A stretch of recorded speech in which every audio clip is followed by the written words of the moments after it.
With 2 episodes in our series about national liberation movements in France and 2 in Spain, we thought it was time for a secessionist movement that straddles the 2 countries along their mountainous border. This group, with a long history of fighting for freedom, was one of Francisco Franco's fiercest foes during his military rule. Today we discuss the Basques and their truly ancient nation.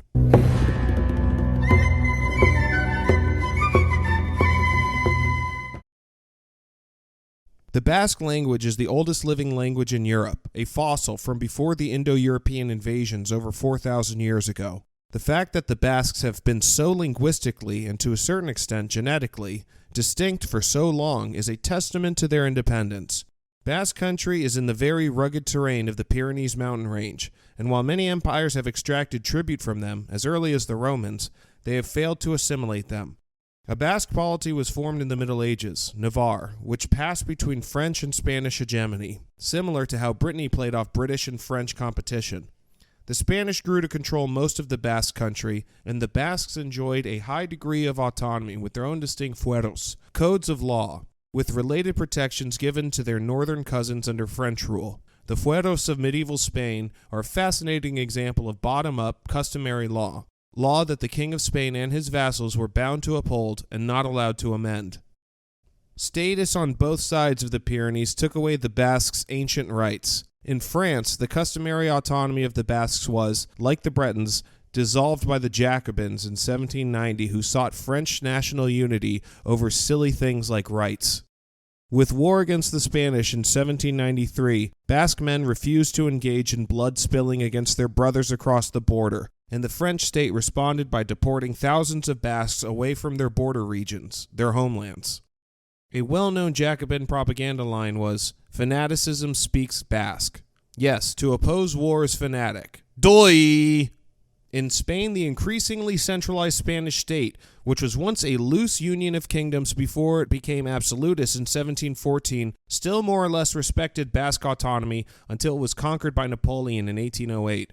With the return of native rule, the old understandings were upheld in 1814. However, as Spain continued its descent into centralization, now under the cover of liberal ideas passed down to the Spanish legislature from France, conservatives and liberals fought over privileges and rights in the same way they did in the 1848 Sonderbund War in Switzerland. The conservatives, for the wrong reasons, supported regional autonomy and decentralization, whereas the so-called liberals wanted direct rule and saw holdouts like the Basques as vestiges of feudalism. In 1833, the First Carlist War broke out, and the Basques backed the man who promised to restore their ancient rights of autonomy, Carlos V. This series of civil wars lasted through Carlos's grandson into 1876. With the defeat of the reactionaries came the last gasp of hope for a Spanish state that was interested in Basque autonomy. The next major chapter in Basque history begins in 1865 with the birth of Sabino Arana, the son of a Carlist. Arana's politics would become much more radical. Carlism was in vogue in Arana's childhood, but in 1882, when a stranger saw his Carlist insignia, he told him, "Well, look, that's what I don't quite understand. If the people of Biscay are Spaniards and your homeland is Spain, I do not know how you want to enjoy privileges that other Spaniards do not have and avoid obligations that all Spaniards must understand equally before the common homeland. Enjoying the fueros, you do not serve in the Spanish army, nor do you contribute money to the treasury of the fatherland. You are not good Spaniards."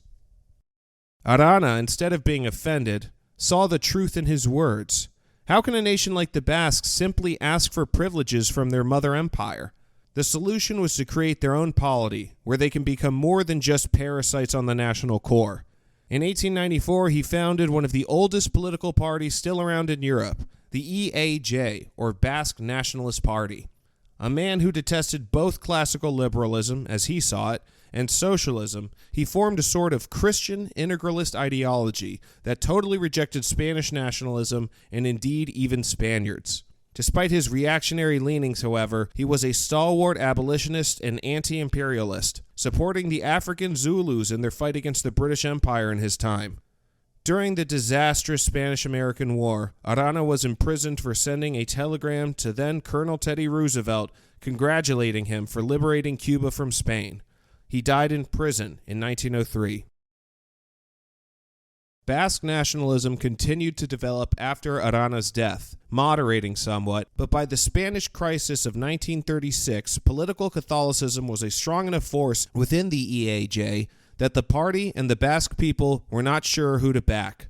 Navarre had voted for the right bloc in the last democratic election, and the Republicans were disliked and distrusted for their anti-religious bigotry. Still, the program of Franco's nationalists was much too centralist for the Basques, and ultimately they threw their lot in with the Republic.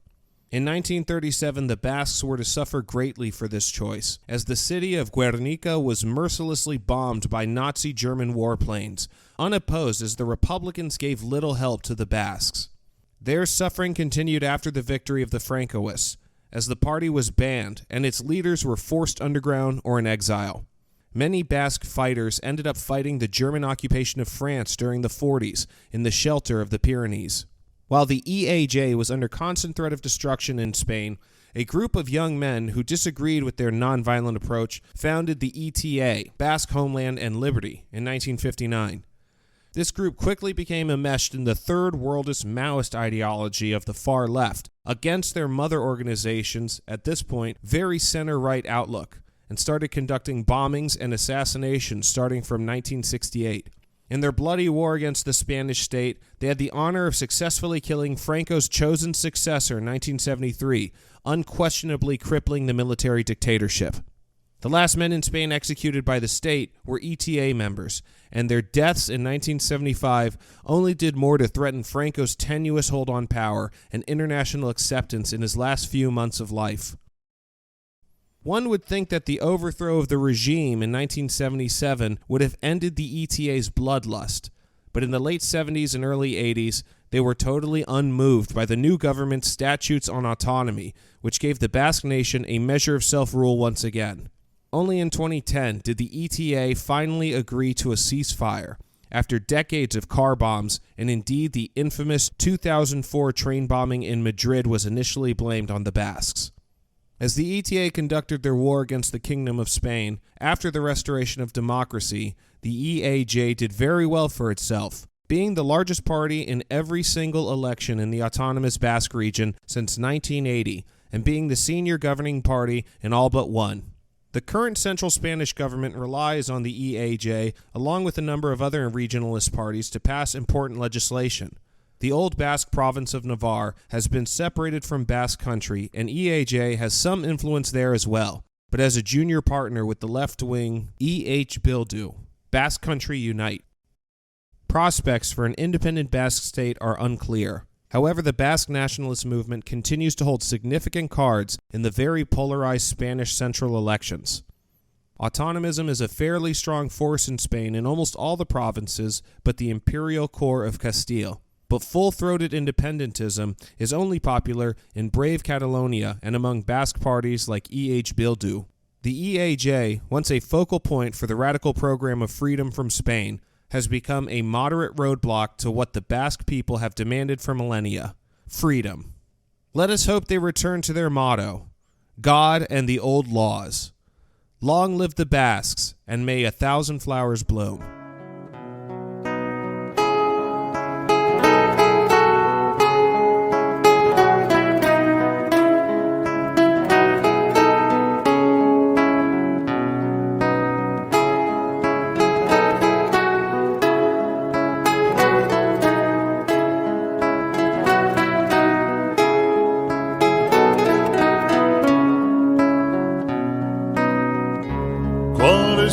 Esquaduna nais, Mandicogi sonais, o paese come si chiama? Euskadi e Neriada. Nor sarà, E o soccorre su, lungo sarà, vengo da un paesolo, senda sureriate in Sena, o mio paese gli è Corsica.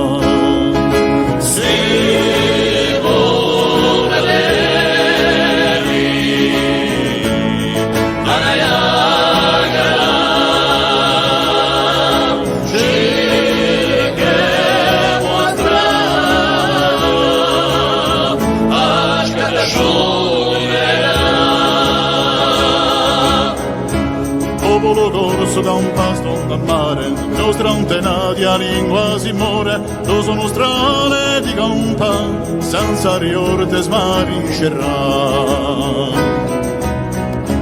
Baida nereria, baina neskora, beti bizida, eskualduna kizan nahi dugu, presoak etxean nahi ditugu.